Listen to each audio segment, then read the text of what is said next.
At a party, three rich women all fall for the same man at the same time. The man seems to be aware of this and walks towards them. The women are overjoyed, thinking that their chance has come. They all hope that they will be the one chosen. But the man doesn't even look at them. Instead, he goes to the mirror and admires his handsome face. Secretary Kim comes to ask what's going on, but Hao Yu cuts her off. Hao Yu immediately asks Secretary Kim how he looks. Secretary Kim replies without hesitation, "Perfect." Hearing this, the self-confident Hao Yu is very pleased. As the youngest president ever, Hao Yu is handsome, rich and talented, but has a strange quirk of not allowing any woman to touch him. Even his family thinks there is something wrong with his orientation. Only Secretary Kim, who has been in the position for 9 years, has this privilege. Secretary Kim is outstanding in her abilities and works 24 hours a day, taking care of the president's personal image in a very competent manner. And Hao Yu has always believed that he is the embodiment of perfection, the kind that radiates light from all over his body. But this day Secretary Kim actually submitted her resignation. Hao Yu froze for a moment and asked why it was so sudden, and Secretary Kim's reply was personal reasons. The arrogant and overbearing president acted carefree and looked like he didn't care, and casually said, "I see." He couldn't sleep until late at night and couldn't understand why Secretary Kim had acted that way. The next day, he confidently believed that Secretary Kim had not resigned from her position for real, but Secretary Kim said she would find him a new secretary as soon as possible. Hao Yu,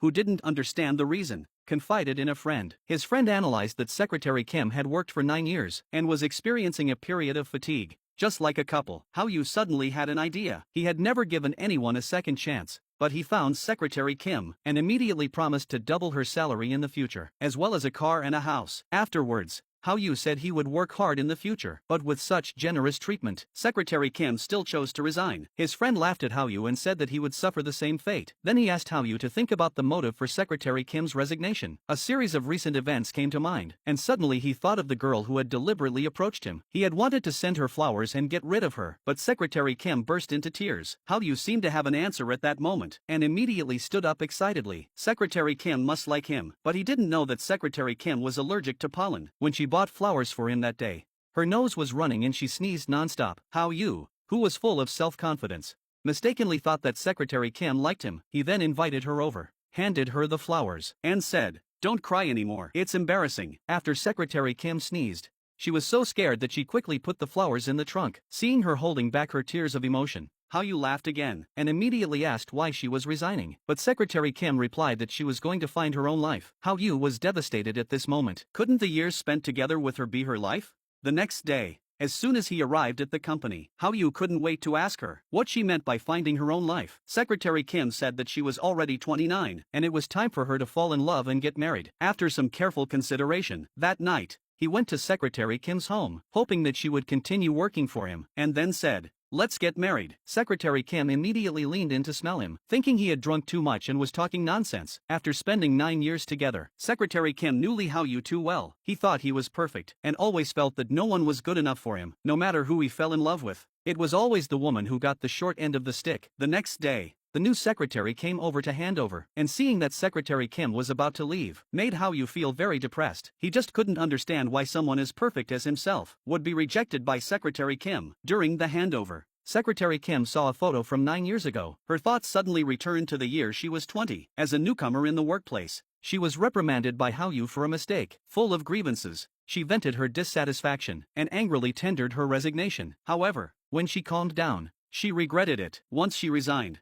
how would the family's debts and her sister's tuition fees be paid? Just as Secretary Kim was saddened by this, Hao Yu sent a text message asking her to continue working tomorrow. In response, Secretary Kim was extremely grateful. It was at this moment that she began to work hard to improve herself. Even for trivial matters such as tying a tie, she had to do her best. Her efforts have significantly improved her abilities. Thinking back to the past, Secretary Kim sincerely thanked Hao Yu for his tolerance. Since there was no schedule for this afternoon, Secretary Kim planned to leave work early. However, Hao Yu deliberately found an excuse to keep her there a little longer. But under his scrutiny, Secretary Kim made everything perfect. His unrelenting perfectionism made Hao Yu lose all confidence. Although he is a domineering CEO with a net worth of hundreds of billions, he is still a novice when it comes to relationships. He once again sought advice from his friends. His friend told him to be bold, careful and thick-skinned, and to occasionally get a little romantic. But proposing suddenly is so abrupt that no woman can accept it, and he has to impress her with his utmost sincerity. For this reason, Hao Yu decided to start with the romance. He learned that Secretary Kim had invited colleagues to dinner, so he rushed over immediately. A dinner with colleagues is supposed to be a relaxed and happy event. However, The sudden appearance of the CEO made everyone nervous. He never participates in these kinds of occasions, but in order to pursue Secretary Kim, he wanted to break with tradition and blend in. Several people straightened their backs and looked particularly constrained. Hao Yu wanted to break the awkward situation. Before anyone knew it, the conversation had turned to work. Everyone's mood instantly hit rock bottom. They began to flatter Hao Yu, who was very pleased. Then they all joined in singing. But such a bad place. Hao Yu didn't want to stay for even a minute. He immediately instructed Secretary Kim to book a luxurious private room. Watching his colleagues jump and dance, Secretary Kim laughed heartily. The confident Hao Yu asked her if she was so happy because he had come to the party. Secretary Kim was stunned for a few seconds and had to say yes. Then he took the initiative to offer fruit. Secretary Kim mistook it for something he didn't like and was about to throw it away. But Hao Yu said, "I'm taking care of you." After the party, he walked Secretary Kim home. Before parting, Hao Yu proposed to start a relationship with her, but Secretary Kim rejected him outright. She said she only liked gentle and considerate men. Hao Yu was simply not her type. The arrogant and domineering CEO suffered a blow in an instant. Unexpectedly, even he, who was so perfect, was rejected. "I have done so much today. Isn't that considerate?"